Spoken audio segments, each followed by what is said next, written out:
What is really hood, everybody? What is really hood? This is your boy, Mr. Antman75, and I wanted to do a video about the juggernaut figures that I own in comparisons to the new juggernaut figure that we got from Hasbro. Now, I did a video a while back talking about, just a couple of the figures that I opened from the wave, and I was impressed with the wave as of that point. So, I wanted to just, kind of touch on the actual Build-A-Figure that was with the wave, which is the juggernaut. Now, I pulled out my other juggernauts to do a comparison per request from my man Jeremy. I hope I'm pronouncing your name right, bro. You know who you are if you're watching this video. So I just wanted to send a shout out to him because, he asked me. So I'm trying to do what I can do with what I got. So this is what's going on. I'm going to start with the Toy Biz one and kind of work my way on down to this little puny one down here on the end. That's an X-Men Classics Juggernaut. I'll get into why I kept it in just a second. So, let's start right here. Now, the Toy Biz one, of course, this is like my first Juggernaut figure that I ever purchased, or no, not necessarily purchased, that I ever owned. Because at the time, I didn't collect action figures, but I was very aware of the Juggernaut and a lot of the comic book characters because I did collect comic books. When I started collecting full time with the action figures, it was a choice. And, I'm not baller like a lot of these cats on YouTube. I have to make choices. So I let go comic books and I would just buy trades.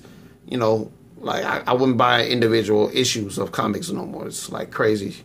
So I went with collecting action figures, and this is one of the first ones that I bought. I was primarily trying to stay with X-Men, but I went and started getting all kinds of characters because I was originally supposed to just be getting X-Men. And then I bought Beast, and then it was like, you know what? Beast was an Avenger at one point in time. I can start collecting Avengers. Then I start collecting Avengers, and it's like, man, you can't have a bunch of good guys with no bad guys. So, that's how it all fell down for me. And I guess I kept this and, kept rolling with it. It's a bunch of things why I kept rolling with this one. Number one, you have this one. He has a removable helmet. When I was able to take the helmet off, it was like the best thing ever, dude. It was like, and then they put at first I thought it was like it came damaged or whatever because the first one I bought was loose. And, I'm looking at all this stuff on it. I was unfamiliar about, them doing paint detailing and trying to enhance the figure. So, but over time I realized that's something they did on purpose just to give more character to the actual figure. And that's what made me like it even more.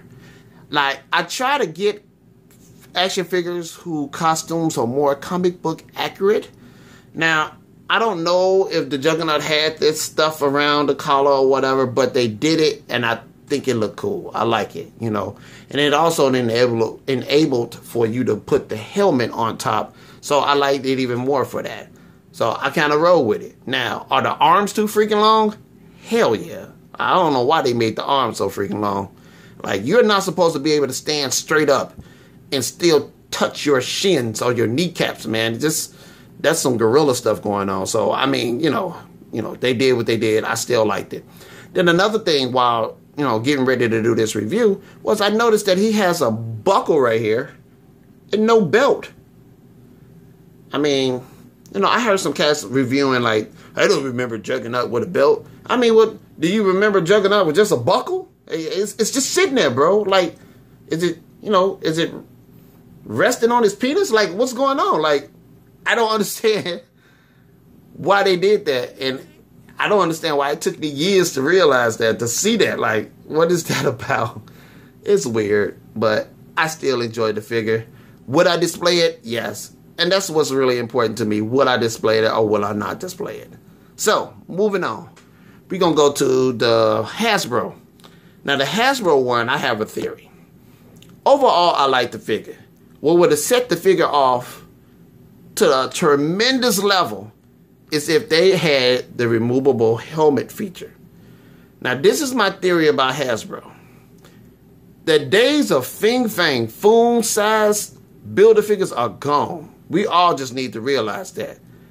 It seems to me that a lot of the figures that Hasbro come out with are 9 inches or smaller. 10 inches is cutting it too close for them.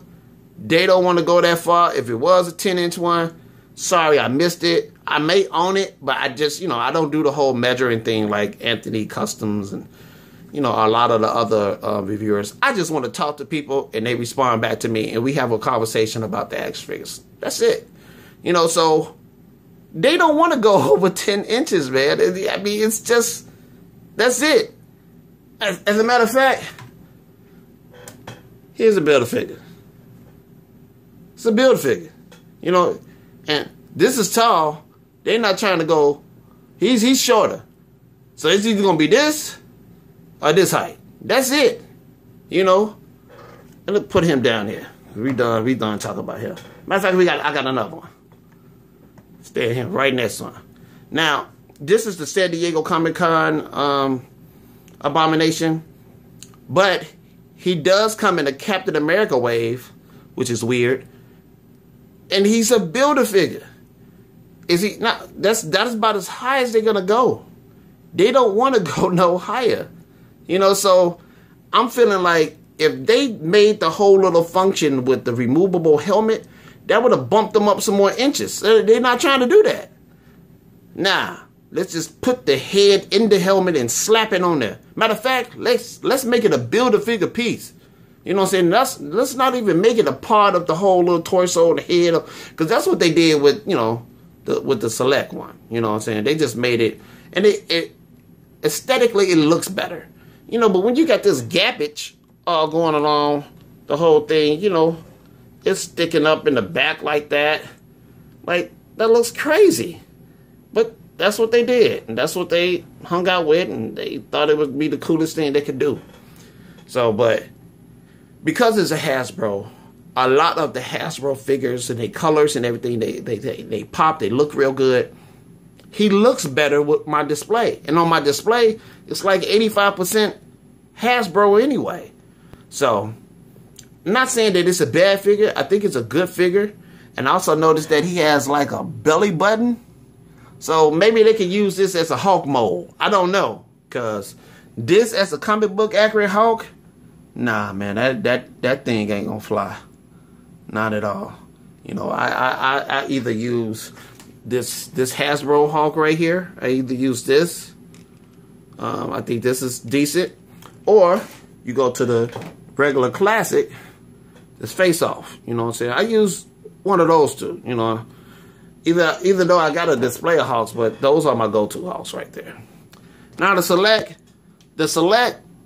I like the articulation. Excuse me, I don't like the articulation is whack, and I just thought that was just something that was just something I had to be prepared for with Marvel Selects. But then they came out with that Ultron figure, and then they came out with that Thor figure, that Thor with the like swirling hammer effect, and the articulation on those two cats are like awesome. So I call them BS on them, man. They could do it. They can do it with these big figures. You can give me like, if they gave me a Hulk with articulation from Marvel Select, I would ride out with that Hulk. I just would. The Marvel Select Hulk they gave us is too freaking big and it can't move. It's just sitting there. So no, I didn't want that.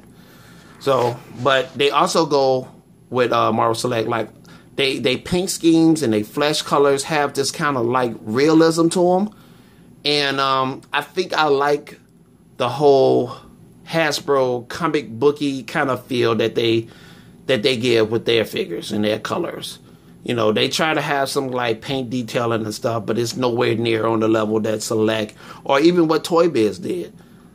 But because this is all we have right now from Hasbro, and the more they keep coming out with stuff, the more we keep buying it, the more, to me personally, the Toy Biz figures just don't fit. They have a whole entirely different color scheme, and I just seem to like the Hasbro figures, going with the Hasbro figures. I mean, I just do. So that's just me.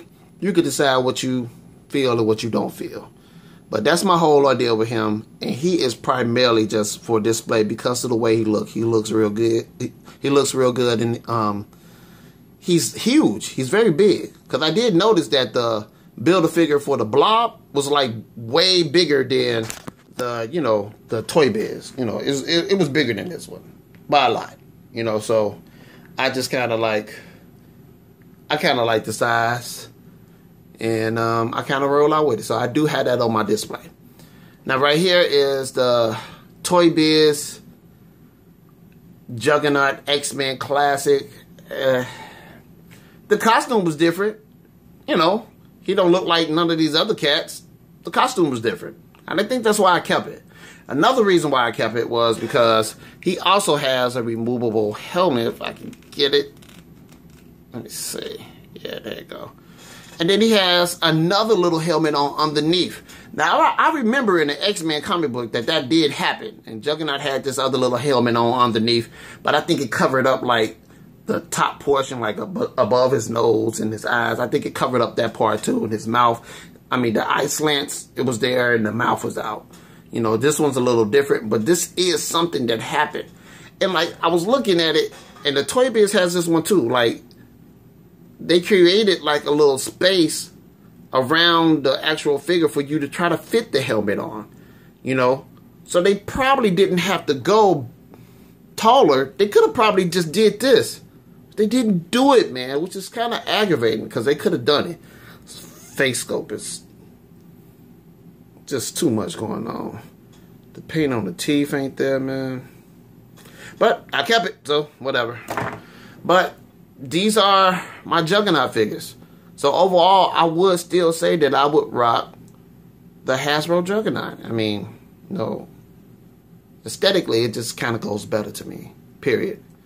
So, I mean, you could choose, you know, what you want to do. You know, some folks might want to still go with this one. And I understand. It's still a pretty cool figure. And I still have it on display. But I am working on completing another Juggernaut. I know this headpiece going to be a mofo to try to get. But, you know, once I complete it, I am going to take this off the shelf. The select one, I'm going to take it off. Because, you know, it just, you know, the Hasbros just kind of go better to me. Well, that's the video. That's what I want to kick off. You know, so I just want to do this video and let everybody know my opinion. Please, if you want, subscribe. Let me know what you think. This is primarily why I do my channel, just to have conversations with people and talk about their action figures and what they feel about the whole little situation. And I know this ain't like as glamorous as a lot of channels, but the one thing I will bring to you is realism and what I feel about a situation. And hopefully we can just have a conversation and talk about it. So once again, if you like it, go ahead, subscribe, hit me up with some comments, and I'll hit you up with more videos. Later.